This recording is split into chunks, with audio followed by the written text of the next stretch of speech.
pode viver uma vida cheia de propósitos humanos, projetos humanos, mas não estão inclusos nele os projetos de Deus. O que eu tenho ministrado aí nas últimas semanas? Que de repente você quer muito algo de Deus e Deus não vai fazer. Deus não vai te dar. O que nós ministramos semana passada e retrasada? Que você vai querer, vai orar, vai pedir, vai clamar, Deus faz. E a única resposta de Deus para você é: eu te amo. Ele não vai fazer o que você quer. Ele não vai te dar o que você acha que precisa. Sabe por quê? Porque nós estamos tão cheios de propósitos nossos, de planos nossos, de convicções nossas. Resumindo, estamos tão ensimesmados que a gente não tem olhos para enxergar propósitos maiores, porque os propósitos de Deus sempre serão maiores. Amém? Se eu disse no início que propósitos são mais amplos, são maiores, são mais abrangentes, entenda que os propósitos de Deus são muito mais amplos, muito mais abrangentes, são muito maiores. Estão acima dos nossos próprios propósitos. Então, às vezes, queremos tanto uma coisa para nós, e o que Deus quer é outra coisa. Às vezes, você tem como propósito da tua vida ir para o exterior, morar nos Estados Unidos e desenvolver alguma coisa lá. Mas, de repente, Deus tem um propósito para você lá no Nordeste. No interior do Nordeste. E lá a tua vida vai ser tão preciosa, tão valiosa e tão útil, que você vai entender, falar: eu não entendia nada, mas agora eu sei o porquê Deus me trouxe para cá. E quando Deus me trouxe para cá, eu pensei que era um processo negativo, que era um problema que eu estava enfrentando. Mas hoje eu descubro que era um propósito maior de Deus. Quem entendeu, diga amém. E você não abandona aquilo, porque aquilo já te consome, você está tão envolvido com aquele propósito, mas o teu propósito inicial era qual? Era ir para o exterior. O meu propósito ainda na adolescência era ser engenheiro. Eu estava tão cheio de mim, de propósitos, de projetos. Eu já estava ali nos meus alvos e com metas estipuladas. Já batalhava muito para alcançá-los. O que eu não sabia é que Deus tinha um outro propósito. Enquanto eu queria lidar com máquinas, Deus queria que eu lidasse com pessoas. Lidasse com pessoas. Enquanto eu queria planejar, projetar ou consertar máquinas, Deus queria que eu fizesse reparo em pessoas. Deus queria que eu construísse caráteres, que eu construísse vida digna para as pessoas. Então, às vezes temos tantos planos e projetos, mas os de Deus são sempre maiores. E a gente não pode excluir os que são de Deus. Amém, amados?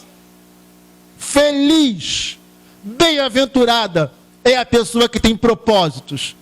E mais bem-aventurada são pessoas que enxergam propósitos de Deus que estão acima de seus próprios propósitos. Amém? Então, quando os propósitos humanos somam-se aos propósitos divinos, aí, queridos, é o ápice. Quando os nossos propósitos, eles são somados aos propósitos de Deus, eles se alinham. Quando propósitos humanos se alinham a propósitos divinos. Uau, que vida maravilhosa! Que vida maravilhosa! Amém? Que você tenha propósitos na tua vida e que eles estejam alinhados aos propósitos de Deus. Avance. Agora nós vamos entrar, porque a Regiane já revelou ali qual é o personagem bíblico que vai exemplificar tudo o que nós falamos aqui. O nome dele é Sansão. Um homem péssimo em alvos. Sansão era um homem péssimo em alvos. Vê se você se identifica em Sansão. Vê se a vida de Sansão se identifica em você. Vê se a vida de Sansão, olhando a vida de Sansão, se é exemplo para você do que você não deve ser, seguir e fazer. Ou veja se a vida de Sansão assim, não, tá ali, meio ajustado com a minha vida. Não sabia que eu era tão parecido com Sansão. Então, Sansão vai ser o exemplo que vai nos ensinar tudo o que eu já disse aqui. Só que agora é uma vida exemplificativa. Ok? Sansão era péssimo em alvos. Vamos ver aqui algumas falhas do caráter de Sansão. Depois a gente vai ler o texto bíblico. Pode avançar, Johnny. Sansão nunca compreendeu o seu propósito. Como que eu vou estar a ministrar isso sem antecipar os textos? É um pouco difícil, mas então vamos lá. Eu vou mesclar isso, ok? Talvez eu antecipe algumas coisas aqui, mas eu acho que é interessante. Sansão, ele nunca compreendeu o seu propósito. Então, não, vamos lá, avança, eu acho melhor avançar. Sansão não amadurecia com as experiências dele. Quem conhece a vida de Sansão, quem lê Bíblia, já vai começar a enxergar tudo isso aqui. Que ele nunca compreendeu o seu propósito, que ele não amadurecia com as experiências. Quem conhece a vida de Sansão já está enxergando. Já está vendo, pastor, eu estou vendo tudo. Uau! Avança. Ele só pensava em seus próprios desejos. E veja que a vida de Sansão é muito parecida com de um montão de gente que você vê na televisão e nas redes sociais. Você vai ver que tem um monte de Sansão por aí. A televisão está cheia de Sansão. As redes sociais estão cheias de Sansão. Pode avançar. Sansão sempre que agia, quando então ele ia fazer alguma coisa útil, quando ele partia para fazer alguma coisa que era interessante, que era útil, ele fazia, não era por propósito, não era um alvo da sua vida, mas ele fazia por vaidade ou por vingança. Deixa a parada aqui, agora sim eu vou tentar adiantando, a gente vai avançando, eu vou adiantando, a gente vai avançando. Então vamos lá. Sansão nunca compreendeu o seu... Depois a gente vai ler o texto. Sansão nunca compreendeu o seu propósito, o seu chamado. Quando o anjo de Deus aparece à mãe de Sansão, que a Bíblia não vai trazer o nome, e ela era uma mulher estéril, ela não poderia ser mãe, não podia ter filhos. E aliás, o tremendo que a Bíblia sempre traz, os maiores homens, os maiores personagens da Bíblia eram fruto de uma esterilidade, de uma gravidez, uma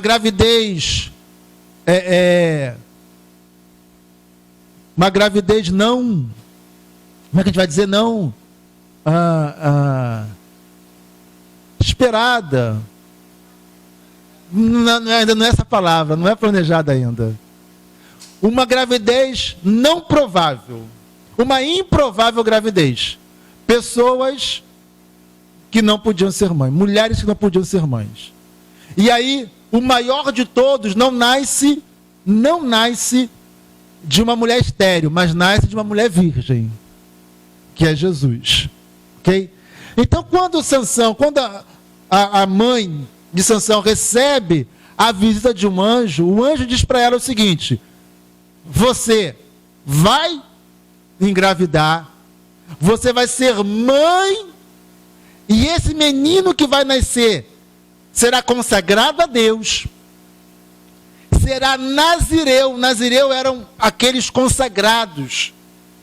O voto do nazireado trazia algumas proibições, trazia um estilo de vida um pouco diferente das pessoas comuns. Então Sansão deveria ser nazireu. E ela vai, corre, conta para o marido. E o marido vai orar: Senhor, e como é que vai ser isso? Como é que eu vou criar esse menino? Senhor, envia o teu anjo de novo para contar melhor essa parada, como é que vai ser. E aí o anjo volta, encontra novamente a mulher corre e fala para o marido vem, e aí eles começam a conversar com o anjo. E o anjo fala: ele vai ser nazireu, ele não pode beber bebida alcoólica, ele não pode cortar o cabelo, a barba, o cabelo, ele não pode se aproximar de cadáveres, não pode tocar cadáveres, enfim. E aí, ok, ela fica grávida, Sansão nasce, vai crescendo, a força de Sansão vai se revelando, e a Bíblia vai dizer que a força de Sansão consistia na manifestação, ou pela manifestação do Espírito Santo. Não era, a força não estava em seus cabelos, como as pessoas pensam. Cortou o cabelo dele e perdeu a força porque a força estava no cabelo. Mentira, não é verdade. A força de Sansão estava na manifestação do Espírito Santo de Deus, porque Sansão ele era escolhido para um propósito. E para realizar esse propósito, ele precisava do Espírito Santo em sua vida. Como todos nós hoje somos privilegiados em termos o Espírito Santo de Deus na nossa vida. Por isso somos especiais e somos tão capazes, tão competentes, não de nós mesmos, mas pelo agir, pela manifestação do Espírito Santo de Deus na nossa vida. Só que Sansão não entende o seu propósito. Você vai ver no decorrer de sua vida que ele não vive por propósito e nem tem alvos estabelecidos na sua vida. Como foi o casamento de Sansão? Lá na terra dos filisteus, ele conhece uma filisteia e fala: uau, que gata! Pô, não, vou me casar com essa mulher aí. E aí ele vem e fala para o pai, para a mãe: tô finzão de uma mina aí, de uma garota aí. Quem é? Não, é uma filisteia. Quê? Como assim, meu filho? Filisteia? Tá doido? Você não pode se casar com uma filisteia? Não, mas tem que ser ela. Ou ela ou ninguém. Não, tem que ser ela. Tem que ser. Um garoto. Estou apaixonado por ela. Então você vai ver que Sansão é um retrato da vida de muitas pessoas que não têm propósito. Pessoas que, por exemplo, elas são incapazes de falar assim: bom, a pessoa com quem eu vou iniciar um relacionamento, vou conhecer, vou namorar, tem que ter algumas características mínimas. Tem que ser assim. Eu não estou falando que você tem que idealizar uma pessoa. Porque quem idealiza uma pessoa morre solteiro, morre solteira. Não vai casar nunca. Não estou falando de pessoas idealizadas.